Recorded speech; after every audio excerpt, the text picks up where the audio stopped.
जय Hind alpha squad. कैसे हैं आप लोग? क्या हाल चाल आपके? सब बढ़िया। तो देखिए, हम मिल रहे हैं करीब एक हफ्ते बाद। काफ़ी लंबा इंतजार रहा, कई गड़बड़ हुई, कुछ प्रॉब्लम थी, उस वजह से हम लोग थोड़ा लेट आ रहे हैं। आपको लग रहा होगा कि रेगुलर नहीं है बैच, पर ये बैच रेगुलर है। कुछ प्रॉब्लम रही, उसकी वजह से इरेगुलरिटी आई, पर आगे रेगुलरिटी बनी रहेगी और इसकी हम पूरी कोशिश करेंगे कि आपको बेस्ट लास्ट तक हम बैच को पूरा रेगुलर करके लेके जाएं। अब हम जो लेक्चर शुरू करने जा रहे हैं, इसमें हम बात करेंगे 2D मोशन की, या हम कहें मोशन इन प्लेन। पीछे हमने बात करी है मोशन इन स्ट्रेट लाइन की, और यहाँ हम बात करने जा रहे हैं इस लेक्चर में मोशन इन प्लेन। ठीक है, तो देखिए पीछे जो मोशन था मोशन इन स्ट्रेट लाइन। अब कोई भी ऑब्जेक्ट अगर मोशन किसी स्ट्रेट लाइन में या किसी एक एक्सिस पर करता है, मे बी वो एक्स वाई जेड कोई सी भी हो सकती है, उस एक्सिस पर करता है, तो इसको मोशन को हम बोलेंगे मोशन इन स्ट्रेट लाइन। ठीक है, क्योंकि वो एक एक्सिस पर हो रहा है। और लेकिन जो अब हम मोशन की बात करने जा रहे हैं वो मोशन है हमारी दो एक्सिस पर, यानी 2D मोशन है। भैया तो ये 2D मोशन क्या होगा? 2D मोशन ऐसा होगा कि जिसमें एक पार्टिकल एक साथ दो एक्सिस पर वो मोशन करेगा, या वो एक्स और वाई एक्सिस होगा, यानी कि प्लेन होगा। अब जहां भी हमारे दो एक्सिस मिल जाते हैं तो वो प्लेन बन जाता है। एक्स वाई प्लेन हो सकता है, वाई जेड प्लेन होता है, एक्स जेड प्लेन हो सकता है। जब ये प्लेन बन गया तो इस वजह से इस मोशन को हम मोशन इन प्लेन भी बोल देते हैं, या हम 2D मोशन बोल देते हैं। तो 2D मोशन समझ में आ गया कि 2 डायमेंशन यानी 2 डायमेंशनल मोशन, 2 डायमेंशन में एक साथ कैसे होगा वो भी समझते हैं। ठीक है, या मोशन इन प्लेन, प्लेन इसलिए बोल दिया क्योंकि जो प्लेन है वो दो एक्सिस या दो डायरेक्शन से मिलकर बना है, एक्स वाई, वाई जेड या जेड एक्स। ठीक है, तो उस प्लेन में अगर इसका मोशन है तो उसको हम बोलेंगे मोशन इन प्लेन। तो हम जो सिंपल सा एक एग्जांपल लेके चलते हैं वो केवल प्रोजेक्टाइल मोशन का लेते हैं, या जो हमका प्रोजेक्टाइल मोशन, देखिए यहाँ पर हम जो चल रहे हैं मोशन इन प्लेन, तो वो हम बात कर रहे हैं किसकी? प्रोजेक्टाइल मोशन की। अब प्रोजेक्टाइल मोशन क्या है? मोशन अंडर ग्रेविटी, यानी any motion under gravity projectile motion है। ठीक है, तो ये जो प्रोजेक्टाइल मोशन है हम बड़ा सिंपल सा लेकर चलते हैं। हालांकि यहाँ पर देखिए किसी को आप ड्रॉप भी करते हैं, किसी ऑब्जेक्ट को ऊपर से नीचे जो ग्रेविटी के अंडर मोशन कर रहा है उसको भी हम प्रोजेक्टाइल मोशन बोल सकते हैं, पर हम सिंपल सा ये वाला एग्जांपल लेके चलते हैं जो हमने देखा है हमेशा। तो देखिए प्रोजेक्टाइल मोशन की क्या कह सकते हैं, उसकी डेफिनेशन क्या होगी? When a particle is throne obliquely near the earth's surface it move along a curved path, such a particle is called projectile and its motion is called projectile motion। सबसे पहले हमने क्या देखा, डेफिनेशन क्या कह रहा है कि अगर किसी पार्टिकल है, कोई पार्टिकल है, उसको कोई तिरछा फेंक दें, सीधा सीधा नहीं, ऐसे नहीं फेंकना है, तिरछा फेंकेंगे। ठीक है, तिरछा फेंक दिया, इस तरीके से फेंक दिया। बॉल फेंकी होगी आपने, फुटबॉल खेलते हैं या बैडमिंटन से आप इसको शटलकॉक को मारते हैं, तो वो सभी कैसे होते हैं? प्रोजेक्टाइल मोशन है। क्योंकि हम यहाँ पर जो ऑब्जेक्ट है हमारा उसको थ्रो करते हैं तो वो सीधा सीधा नहीं जाता है, किसी सरफेस पे सीधे एक एक्सिस पर मोशन नहीं करता है, हम उसको तिरछा फेंकते हैं। तिरछा कहाँ से फेंक रहे हैं? अर्थ के सरफेस से। ठीक है, हम बड़े सिंपल प्रोजेक्टाइल मोशन को पढ़ते हैं जहां पर हम अर्थ से किसी ऑब्जेक्ट को फेंकते हैं और वो वापस से अर्थ पर ही आ जाता है। ठीक है, तो यहां पर हमने क्या बोला कि अगर किसी ऑब्जेक्ट को हम तिरछा फेंक दें, ठीक है, नियर द अर्थ सरफेस, यानी अर्थ का जो सरफेस है उसके पास फेंकना है, यानी पड़ोस में ही अर्थ के सरफेस, मतलब समझ में आ रहा है आपको कि अर्थ से ही फेंकना है, अर्थ पे ही आके गिरेगा बाद में, इस तरह का मोशन रहेगा। तो ये क्या करता है, एक कर्व पाथ, ये आप देख रहे हैं बहुत कर्व पाथ है, ये पाथ है, इस पर से होकर इस तरीके से वो ऑब्जेक्ट जाएगा और इस पाथ को वो फॉलो करेगा, और ऐसे इस ऑब्जेक्ट को हम बोलते हैं प्रोजेक्टाइल। क्या कहते हैं उसको? प्रोजेक्टाइल। और इसके जो मोशन है उसको हम बोलते हैं प्रोजेक्टाइल मोशन। तो यहाँ पर हमारे लिए दो चीज़ें निकल कर आ चुकी हैं कि प्रोजेक्टाइल क्या होता है, प्रोजेक्टाइल मोशन क्या होता है। तो देखिए हमारे पास अगर एक बॉल है, मैं इसको एक बॉल को ले लूँ, यहाँ पर हमारे पास बॉल है, इस बॉल को हमने इधर की तरफ ऐसे तिरछा फेंका है और ये थीटा एंगल बना रही है, कहाँ से? हॉरिजॉन्टल एक्सिस से। तो हॉरिजॉन्टल एक्सिस है ये, ठीक है, ठीक, हॉरिजॉन्टल एक्सिस है। और इसके बाद अगर हम बात करें तो ये हमारी ये वर्टिकल एक्सिस है। ठीक है,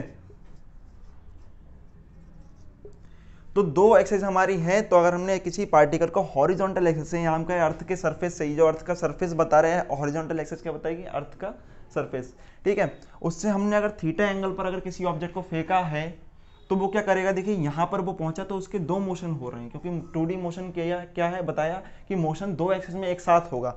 अब यहाँ पर ये है तो पहले ऑब्जेक्ट यहाँ था, जब ये इस पोजीशन पर पहुंचा तो यहाँ से देखिए ये थोड़ा सा इधर भी मूव करा और ऊपर भी मूव करा है। देखिए यहाँ से अगर हम देखें तो ये देखो ऊपर भी गया, आगे भी गया। यहाँ अगर हम देखेंगे तो आगे भी गया, ऊपर भी गया। यहाँ से देखिए आगे भी पहुंच गया है और यहाँ से ये ऊपर भी पहुंच गया है। इसी तरीके से हम यहाँ देखेंगे तो आगे भी जा रहा है, ऊपर भी जा रहा है, सेम हमको यहाँ भी मिलेगा। अब क्या हो रहा है, ये आगे भी जा रहा है, सॉरी नीचे जा रहा है, और कहाँ जा रहा है, आगे। तो इस तरह का मोशन देखिए, यहाँ पर हमारे लिए हॉरिजॉन्टल एक्सिस पर भी मोशन मिल रहा है लगातार, हर बार आगे भी जा रहा है वो, ठीक है, जा रहा है, और वर्टिकल एक्सिस पर भी मोशन मिल रहा है, पहले ऊपर जा रहा है, ऊपर जा रहा है, ऊपर जा रहा है, यहाँ पर आकर उसका एक हाईएस्ट पॉइंट होगा, ठीक है, यहाँ पर वो सबसे ऊपर होगा, इसके बाद वो क्या होगा, नीचे आना शुरू हो जाएगा, ठीक है, और इसके बाद क्या करेगा, वो नीचे आना शुरू हो जाएगा और आगे बढ़ेगा, ठीक है। तो ये जो होगी उसकी पॉइंट, उसकी बात हम भी करेंगे आगे, लेकिन इतना आपको समझ में आ गया कि 2D मोशन क्या हो गया या प्रोजेक्टाइल मोशन क्या हो गया। जब हम किसी ऑब्जेक्ट को तिरछा फेंक देंगे किसी थीटा एंगल पर हॉरिजॉन्टल एक्सिस से, यहाँ पर अर्थ के सरफेस से, तो वो क्या करेगा, वो दोनों एक्सिस पर एक साथ मोशन करेगा, आगे भी जाएगा, ऊपर भी जाएगा, वर्टिकल एक्सिस पे भी जा रहा है और हॉरिजॉन्टल एक्सिस पे भी जा रहा है। चलिए अब अगर हम बात करें इसकी जो इनिशियल वेलोसिटी थी, अगर वो u थी, इनिशियल वेलोसिटी कितनी थी, u। अब हमारे पास अगर कोई वेलोसिटी दे रखी है या हमारे पास कोई वेक्टर है और वो दो एक्सिस पर जा रहा है, तो हम उसको उसके दोनों एक्सिस पर उसके कंपोनेंट्स निकाल सकते हैं, ठीक है। तो यहाँ पर जो u इसका वेलोसिटी है, ये u वेलोसिटी से जा रहा है, इनिशियल वेलोसिटी u हो गई, तो इसके हम हॉरिजॉन्टल और वर्टिकल कंपोनेंट्स निकाल लेंगे।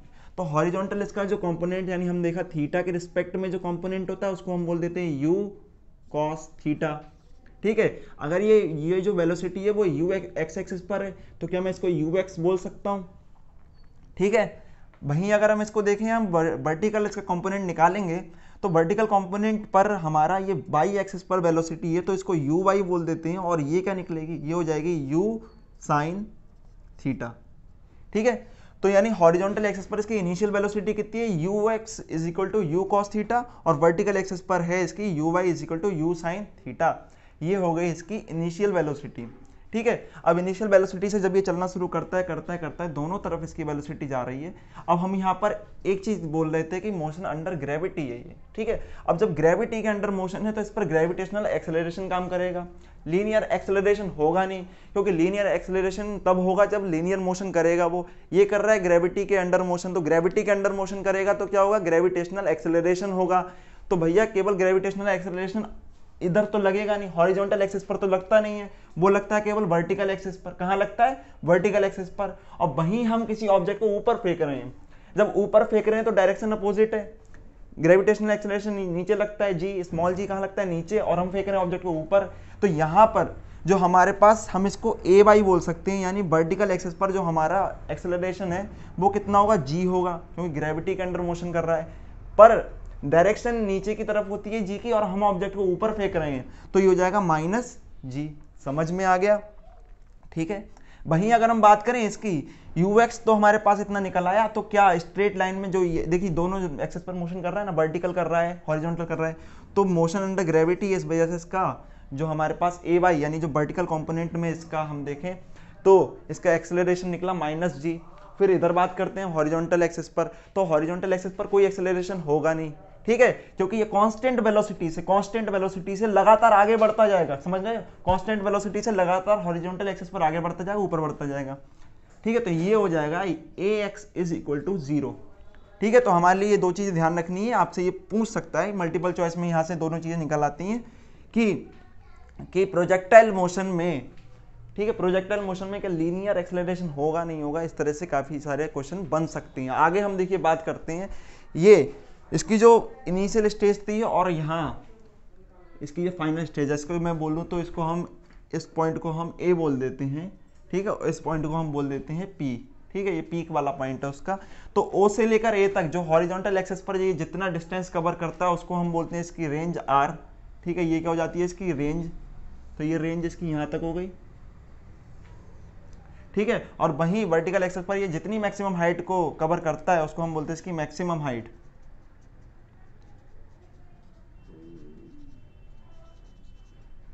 क्या बोलेंगे इसको, मैक्सिमम हाइट, ठीक है। तो ये हो गई इसकी मैक्सिमम हाइट और ये हो गई इसकी रेंज। चलिए मैं आगे इसको रब करके और करता हूँ। चलिए तो आगे देखिए हम बात कर रहे हैं अब टाइम ऑफ फ्लाइट की। तो टाइम ऑफ फ्लाइट समझ लीजिए क्या होता है।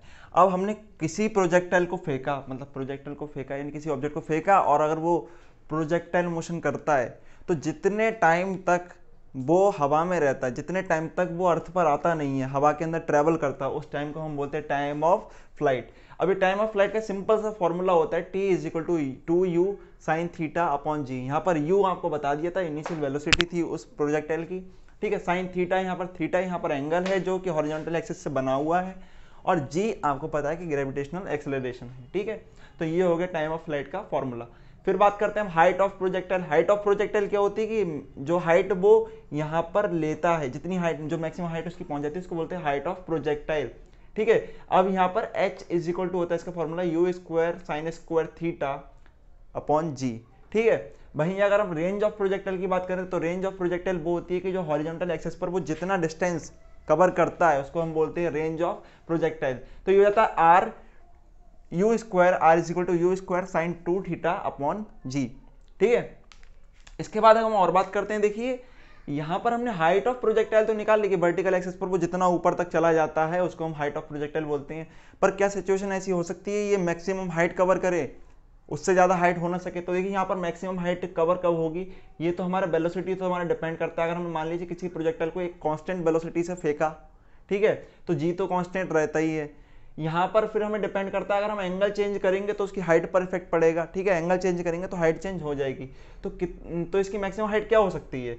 तो किसी भी प्रोजेक्टाइल की मैक्सिमम हाइट के लिए साइन थीटा में, इधर देखिए आपको पता है कि साइन थीटा का जो मैक्सिमम वैल्यू होता है वो होता है 1, ठीक है। तो यहाँ पर साइन थीटा का मैक्सिमम वैल्यू कितना होता है 1। तो जब मैक्सिमम वैल्यू थीटा यहाँ पर 1 होगी, यानी साइन थीटा 1 हो जाएगा, तब ये मैक्सिमम हाइट कवर करेगा। फिर वेलोसिटी पर डिपेंड करते हैं आप चेंज करते हैं या नहीं करते हैं, लेकिन जो दी गई वेलोसिटी है उसके लिए, ठीक है। तो इसके लिए आपको क्या होना चाहिए, थीटा कितना होना चाहिए फिर 90। तो अगर थीटा बराबर 90 है तो ये मैक्सिमम हाइट को कवर करेगा, जो हो जाएगी यू स्क्वायर अपॉन जी। तो ये मल्टीपल चॉइस में पूछ सकते हैं कि मैक्सिमम एक प्रोजेक्टाइल के मैक्सिमम हाइट के लिए थीटा बराबर कितना होगा। तो थीटा बराबर आपका 90 वाला जो ऑप्शन जब भी होगा वो करेक्ट होगा। फिर बात करते हैं आपकी रेंज ऑफ प्रोजेक्टाइल की। फिर बात आती है मैक्सिमम रेंज की। अब मैक्सिमम रेंज हमको कवर करनी है, यानी हॉरिजॉन्टल एक्सिस पर जो मैक्सिमम डिस्टेंस एक प्रोजेक्टाइल कवर कर सकता है। तो यहाँ पर देखिए, यहाँ पर एक साइन 2 थीटा है, पर हमारे लिए क्या चाहिए, हमें साइन 2 थीटा का मान कितना चाहिए 1। साइन 2 थीटा का मान कितना चाहिए 1, क्योंकि हमें करने मैक्सिमम रेंज। तब ये मैक्सिमम वैल्यू तब होगी जब इसका मान क्या हो जाएगा, या इसकी वैल्यू कितनी हो जाएगी 1। तो इसकी वैल्यू अगर 1 हो गई तो 1 कब होगी, जब यहाँ पर ये पूरा एंगल यानी 2 थीटा इज इक्वल टू 90 हो। इसका मतलब क्या कि थीटा इज इक्वल टू कितना हो 45, ठीक है। इतना आपको समझना है, थीटा इज इक्वल टू कितना हो 45। इसका मतलब आर मैक्स कितनी होगी हमारे पास, आर मैक्स हमारे पास होगी यू स्क्वायर अपॉन जी, ठीक है। क्या हो जाएगी यू स्क्वायर अपॉन जी। अरे यहाँ पर बस थोड़ा सा मिस्टेक हुआ है, यहाँ पर 2 आप ऐड कर लेना, ये ध्यान नहीं दिया। देखिए 2 इसको लगा लेंगे, 2 यहाँ पर भी कर लेंगे, बाकी ये फॉर्मूला सब ठीक है। तो यहाँ पर 2g होता है, तो इस वजह से नीचे में होता है 2g, ठीक है। तो ये तो सब चीज़ें रही। इसके बाद देखिए मैं आपको बता रहा हूँ कि जो प्रोजेक्टाइल मोशन होता है, प्रोजेक्टाइल में सबसे पहले हमने ये बात तो कर दी कि ये कर्व पाथ होता है। अब कई बार ये आ जाएगा, आपको क्वेश्चन पूछा जा सकता है कि ये पाथ किस तरह का होता है। तो ये जो आपका पाथ होता है वो होता है पैराबोलिक। तो इसको बिल्कुल नोट कर लें कि ये पाथ कैसा होता है, पैराबोलिक। एक प्रोजेक्टाइल मोशन में प्रोजेक्टाइल का जो पाथ होता है वो होता है पैराबोलिक। चलिए, तो आगे हम बात करने वाले सर्कुलर मोशन की। ये भी एक मोशन इन प्लेन है, या 2D मोशन इसको बोल सकते हैं। तो ये किस तरह का मोशन है, तो इसको बड़ा सिंपल से एग्जांपल आपने देखे भी होंगे, करे भी होंगे। तो यहाँ पर हमारे पास अगर कोई ऐसा पार्टिकल है या ऑब्जेक्ट है और वो इस तरह से मोशन कर रहा है कि वो किसी एक सर्टेन पॉइंट के अराउंड इस तरह से रिवॉल्व करता है, घूमता रहता है कि बार बार वो अपने पाथ को रिपीट करे। क्या करे, बार बार अपने पाथ को वो रिपीट करे। तो हम ऐसे मोशन को बोल सकते हैं सर्कुलर मोशन, ठीक है। तो यहाँ पर हमारे पास अगर सेंटर है ये, ठीक है, एक सिंपल सर्किल ले लिया सर्कुलर मोशन समझाने के लिए। हो सकता है पूरा सर्किल ना दिख रहा हो, लेकिन सर्किल ही इस सर्कुलर मोशन में हम सिंपल सा एग्जांपल एक ले लिया सर्किल का, ठीक है। तो यहाँ पर क्या करता है, वो एक किसी पॉइंट को हम मान लेते हैं, इसको ओ पॉइंट है ये, ठीक है। इस पॉइंट को वो मान लेगा, अपना एक निश्चित बिंदु या सर्टेन पॉइंट मान लेगा, इसके चारों ओर वो रिवॉल्व करता रहेगा, ठीक है।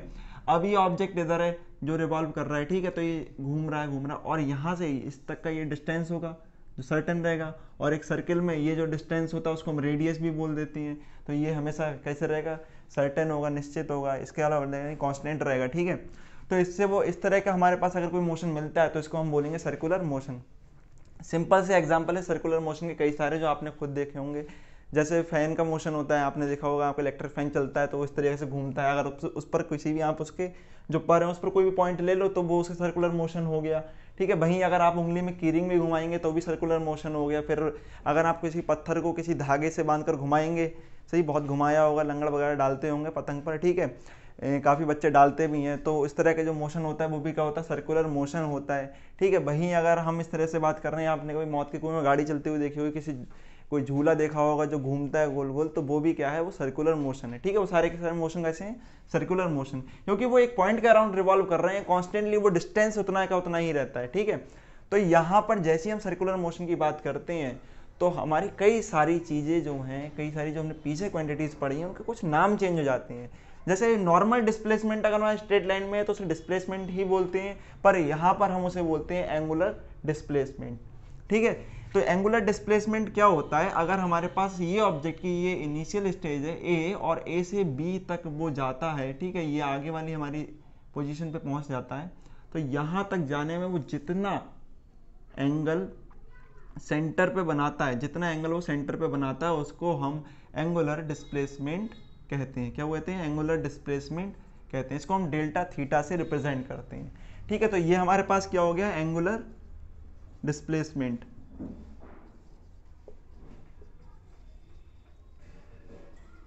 तो एंगुलर डिस्प्लेसमेंट को हम किससे शो करते हैं, डेल्टा थीटा से, ठीक है। तो देखिए यहाँ पर हमारे पास क्या है, हमारे पास एंगुलर डिस्प्लेसमेंट तो निकाल लिया, लेकिन एंगुलर डिस्प्लेसमेंट को क्या हम उसके ऊपर जो हमारा नॉर्मल डिस्प्लेसमेंट है उसके साथ इसको रिलेट कर सकते हैं। तो देखते हैं, ये तो हमारी देखिए यहाँ से यहाँ तक आर्क हो गई, तो क्या इस आर्क की जो लेंथ होगी उसको हम डेल्टा एस से रिप्रेजेंट कर सकते हैं, ठीक है। और यहाँ पर जो इसकी रेडियस है उसको हम आर से रिप्रेजेंट कर सकते हैं, ठीक। तो यहाँ पर हमारे पास एंगल का एक फॉर्मूला होता है कि angle is equal to arc upon radius, ठीक है। तो यहाँ पर हमारे पास जो हमारा एंगुलर डिस्प्लेसमेंट था वो तो डेल्टा थीटा था, जिसको हम क्या बोल सकते हैं, रेडियन में, ठीक है, रेडियन हो गया, ठीक। तो ये तो रेडियन में इसको मेजर करेंगे, ये बात ध्यान रखना कि एंगल को हम रेडियन में मेजर करते हैं एमकेएस में, ये सबको पता होगा, पीछे आपने वीडियो देखी होगी तो पता होगा।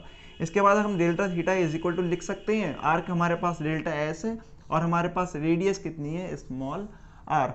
तो यहाँ पर delta theta is equal to delta S upon R. यहाँ डेल्टा एस क्या है, वो आर्क, और आर हमारे पास है रेडियस। चलिए इसके बाद हम बात करते हैं एंगुलर वेलोसिटी की।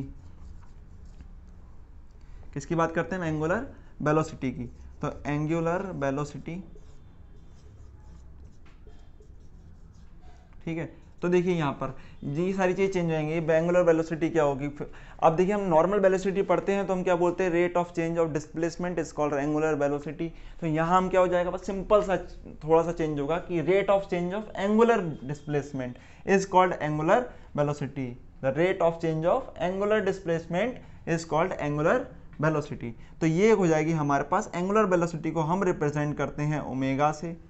किससे रिप्रेजेंट करते हैं, ओमेगा से। और ओमेगा इज इक्वल टू वही बात, the rate of change of angular displacement upon time, ठीक है। उस डिस्प्लेसमेंट को कवर करने में उसको कितना टाइम लगा है, स्मॉल टी।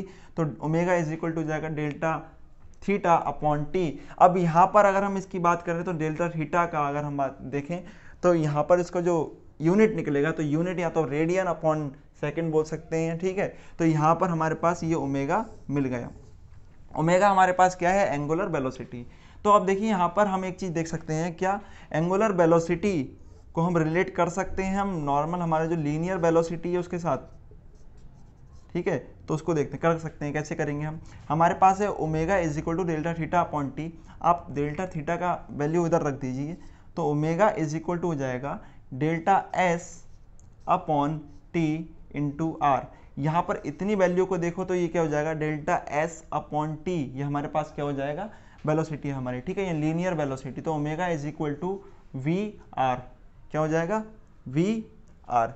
इतना आपको समझ में आ गया होगा मुझे लगता है, ठीक है। तो इसके आगे हम चलते हैं, मतलब वी आर नहीं यार, आर तो नीचे था ना, तो ये तो आर इसको इधर ले आएंगे, तो v इज इक्वल टू जाएगा आर ओमेगा। तो v is equal to R omega, इसका मतलब linear velocity is equal to radius into angular velocity. तो ये हमारे पास निकाला है, ठीक है। तो हमारे पास अभी हमने क्या निकाला, डिस्प्लेसमेंट निकाला है। एंगुलर वेलोसिटी निकालना है। अब आपको पता है हम डिस्प्लेसमेंट निकाल चुके हैं, वेलोसिटी निकाल चुके हैं, तो अगली चीज़ हमारे पास आएगी एक्सेलरेशन। तो चलिए एक्सेलरेशन की मैं बात करते हैं, तो इसको मैं मिटा देता हूँ पहले।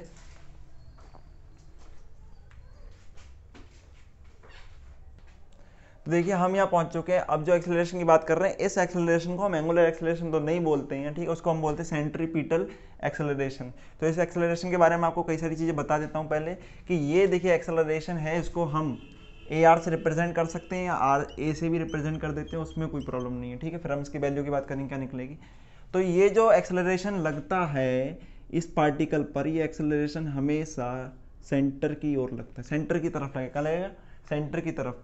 तो एंगुलर जो सेंट्रीपिटल एक्सेलरेशन जो है वो हमेशा कहाँ लगता है, उस पार्टिकल से उसके सेंटर की तरफ, यानी जिस सेंटर को वो, जिसको सेंटर मान के वो मोशन कर रहा है, उस सेंटर की तरफ लगेगा इसका सेंट्रीपिटल एक्सेलरेशन, ठीक है। तो इसका जो फॉर्मूला सिंपल सा हो जाता है, वो बड़ा सिंपल सा फॉर्मूला है, तो वो उसको हम लिख सकते हैं क्या, v² अपॉन r। क्या लिख सकते हैं इसको, v² अपॉन r, ये होता है इसका फॉर्मूला, ठीक है। इस फॉर्मूले को अगर आप और सॉल्व करें, तो जैसे हमने पीछे क्या निकाला था, v = r ओमेगा, ठीक है। तो v = r ओमेगा को अगर इसमें आप रख देंगे, तो यहाँ पर देखिए स्क्वायर हो जाएगा, तो r² अपॉन ओमेगा² अपॉन r।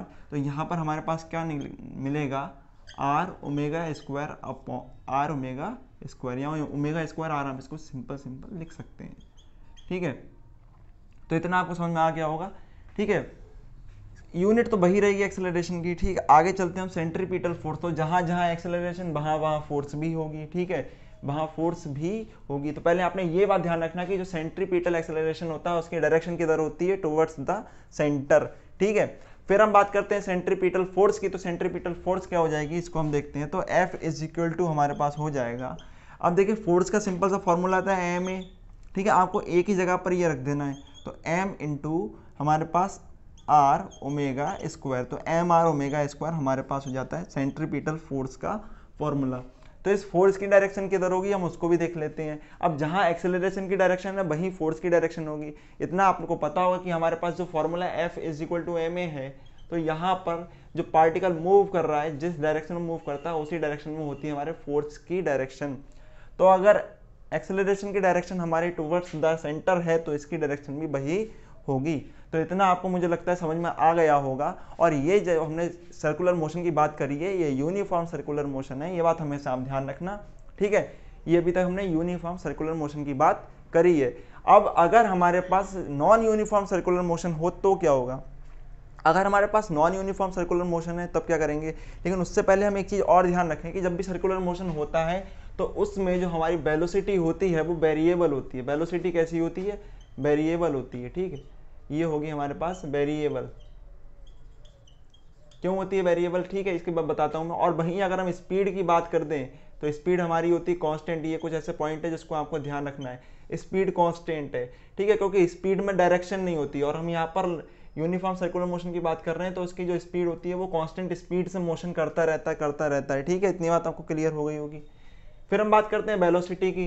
तो वेलोसिटी वेरिएबल है, क्यों है, क्योंकि वेलोसिटी वेरिएबल इसलिए है क्योंकि इसकी न्यूमेरिकल वैल्यू तो चेंज नहीं हो रही है, पर उसकी डायरेक्शन लगातार चेंज होती रहती है। कैसे, देखिए यहाँ पर अगर हम देखें तो न्यूमेरिकल वैल्यू जो उसकी मैग्नीट्यूड होगा वेलोसिटी का वो तो उतना ही रहेगा, पर यहाँ पर उसकी डायरेक्शन अगर देखें तो वो कुछ इस तरह से, आप यहाँ पर एक टेंजेंट बनाएंगे तो वहाँ पर उसको डायरेक्शन मिल जाएगी।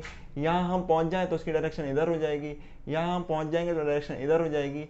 तो डायरेक्शन के लगातार चेंज होने की वजह से वेलोसिटी चेंज होती रहती है, ठीक है। वेलोसिटी चेंज होती रहती है पर स्पीड चेंज नहीं होती है, क्योंकि स्पीड डायरेक्शन पर निर्भर करती ही नहीं है, डिपेंड करती ही नहीं है, ठीक है। इतना आपको समझ में आ गया होगा। इसके बाद हमको एक चीज़ और ध्यान रखनी है कि अब नॉन यूनिफॉर्म मोशन में क्या होगा। तो नॉन यूनिफॉर्म मोशन में एक चीज़ और ऐड हो जाती है कि सिंपल हमारा यूनिफॉर्म मोशन है तो वहाँ पर केवल सेंट्रीपिटल एक्सेलरेशन होता है, और नॉन यूनिफॉर्म मोशन में हमारा टेंजेंटल एक्सेलरेशन भी होता है, ठीक है। तो ये क्या होता है, इसको हम रिप्रेजेंट करते हैं AT से, ठीक है। तो फिर देखते हैं हम क्या होगा, ये बात ध्यान रखना, ठीक है। तो वहाँ पर टेंजेंटल एक्सेलरेशन हम बोल सकते हैं, उसको हम रिप्रेजेंट करेंगे AT से। ये कहाँ होगा, ये होगा नॉन यूनिफॉर्म मोशन में, ठीक है, नॉन यूनिफॉर्म सर्कुलर मोशन में, ठीक है, circular motion. Non uniform circular motion में होता है टेंजेंटल एक्सेलरेशन, ठीक है, इतना आपको क्लियर हो गया होगा। तो आगे हम देखिए क्या करते हैं। अब अगर हमारे पास नॉन यूनिफॉर्म मोशन की बात करें, सर्कुलर मोशन की, तो वहां पर जो हमारे पास एक्सेलरेशन निकलता है वो दोनों एक्सेलरेशन होते हैं। अब ये एक्सेलरेशन किस तरह से होते हैं, एक एक्सेलरेशन हमारा टेंजेंटल होता है, ठीक है, इतना आपको समझ में आ गया, AT, इसको AT से रिप्रेजेंट कर देंगे, और एक हमारा रेडियस की तरफ होगा जो हमारा AR से रिप्रेजेंट कर देंगे। तो हमें क्या करना है, दोनों ही देखिए वेक्टर हैं, अब हमें इसका निकालना है रिजल्टेंट। तो रिजल्टेंट कैसे निकलेगा, अगर हम इसमें देखिए यहाँ पर हम सिंपल सा फॉर्मूला हमको पता है कि यहाँ पर इसका रिजल्टेंट इस तरह से रिप्रेजेंट होगा, तो रिजल्टेंट इसका निकाल सकते हैं। तो रिजल्टेंट इसका हो जाएगा A इज इक्वल टू, या आप इसको कर सकते हैं, यहाँ पर सिंपल सा मैं आपको A से ही रिप्रेजेंट कर देता हूँ, जहाँ पर मैं AR से आपको रिप्रेजेंट करूँगा।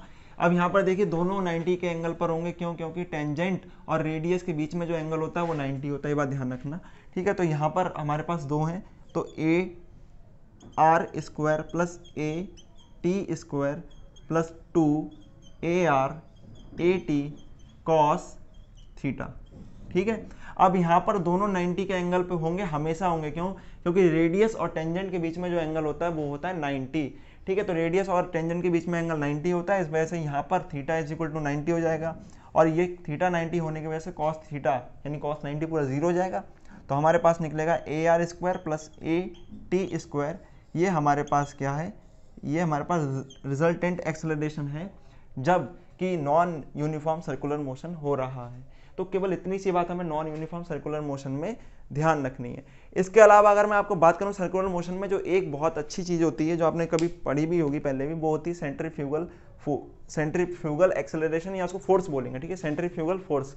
अब यहाँ पर हमने देखा है कि सबसे पहले उसमें सेंट्रीपिटल फोर्स लगती है, जो कहाँ लगती है, उसके सेंटर की तरफ, ठीक है। अब ये सेंट्रीफ्यूगल फोर्स कहाँ गई, तो सेंट्रीफ्यूगल फोर्स होती है एक सूडो फोर्स, ये अकेले तो लगती नहीं है कभी, अपने आप ना शुरू होती है, ये शुरू होगी या ये लगेगी तब जबकि सेंट्रीपिटल फोर्स एग्जिस्ट करेगी, यानी जब भी कोई ऑब्जेक्ट सर्कुलर मोशन करना जैसे ही शुरू करेगा तो उस पर सेंट्रीपिटल फोर्स लगना शुरू हो जाएगी। यहाँ हम इस तरह से बोले कि उस पर पहले एक्सेलरेशन होगा फिर फोर्स हो जाएगी, फोर्स लगेगी, ठीक है। तो ऐसा होने पर जैसे ये फोर्स लगती है तो इसके अपोजिट और इसके इक्वल, ठीक है, कैसे अपोजिट और इक्वल एक फोर्स लगती है जिसको हम बोलते हैं सेंट्रीफ्यूगल फोर्स। तो ये सेंट्रीपिटल फोर्स हमारे पास इस तरफ हो गई है, ठीक है। और हमारे पास जो दूसरी फोर्स है इसको मैं F से रिप्रेजेंट कर रहा हूँ, ये हमारे पास कौन सी है, सेंट्रीपिटल फोर्स। और फिर हमारे पास दूसरी फोर्स है, अब ये अगर इस तरफ लगती है और ये हमेशा इसी तरफ लगेगी, तो जो सेंट्रीफ्यूगल फोर्स होती है वो ठीक इसके अपोजिट इस डायरेक्शन में बाहर की ओर लगती है, ठीक है। क्या लगेगी, बाहर की ओर, जो वो सर्कुलर पाथ है उसका, उसके बाहर की ओर क्या लगेगी, इस तरफ, ठीक है।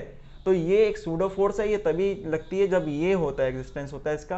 अब ये नहीं है तो ये भी खत्म हो जाएगी। लेकिन इसको एक चीज़ और बता देता हूँ, अगर आप किसी पार्टिकल को घुमा रहे हैं, ठीक है, तो उसके ऊपर आप एक चीज़ क्या कर रहे हैं कि आप उसको सेंट्रीपिटल फोर्स लगा रहे हैं। सिंपल सा एग्जाम्पल, अगर आप धागे में एक पत्थर बांधकर घुमाते हैं तो वहाँ पर सेंट्रीपिटल फोर्स लगती है जो आपकी उंगलियों की तरफ होती है, ठीक है। उसके बाद अगर हम बात करें तो उसी टाइम पर इसमें एक सेंट्रीफ्यूगल फोर्स भी लगती है जो बाहर की तरफ होती है। अच्छा, इन दोनों फोर्स के होने की वजह से ही आपको क्या होता है कि जो पार्टिकल होता है वो उस कांस्टेंट डिस्टेंस पर मोशन करता रहता है, ठीक है, क्योंकि वो जो दोनों फोर्सेज एक दूसरे को बैलेंस कर लेती हैं, वो इक्वल हैं। तो एक फोर्स इधर लग रही है, एक फोर्स इधर लग रही है, पार्टिकल बैलेंस रहता है, ठीक। अब क्या होगा कि इसमें से कोई एक फोर्स गायब हो जाए। अब एक फोर्स गायब होगी तो कौन सी होगी, ये हो करके देखते हैं पहले हम।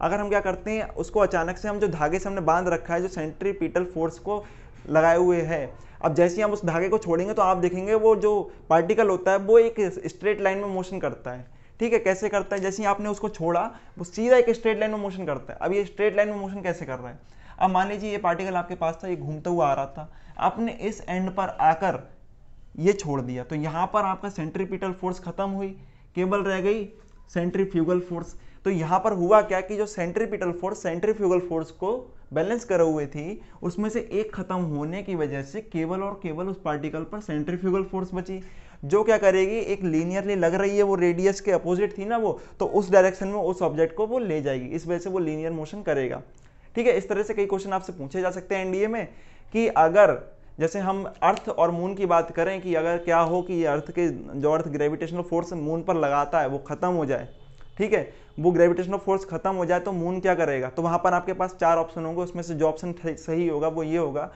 पहले आपको ये बता दूं कि जो अर्थ जो ग्रेविटेशनल फोर्स लगा रहा है, वही ग्रेविटेशनल फोर्स सेंट्रीपिटल फोर्स का काम करती है अर्थ के और मून के बीच में, ठीक है। अब जैसे ये फोर्स खत्म होगी तो जो मून है उस पर बचेगी केवल सेंट्रीफ्यूगल फोर्स, ठीक है, जिस वजह से वो एक सीधी रेखा में या स्ट्रेट लाइन में मोशन करने लगेगा, ठीक है। इतना आपको मुझे लगता है अच्छे से समझ में आ गया होगा।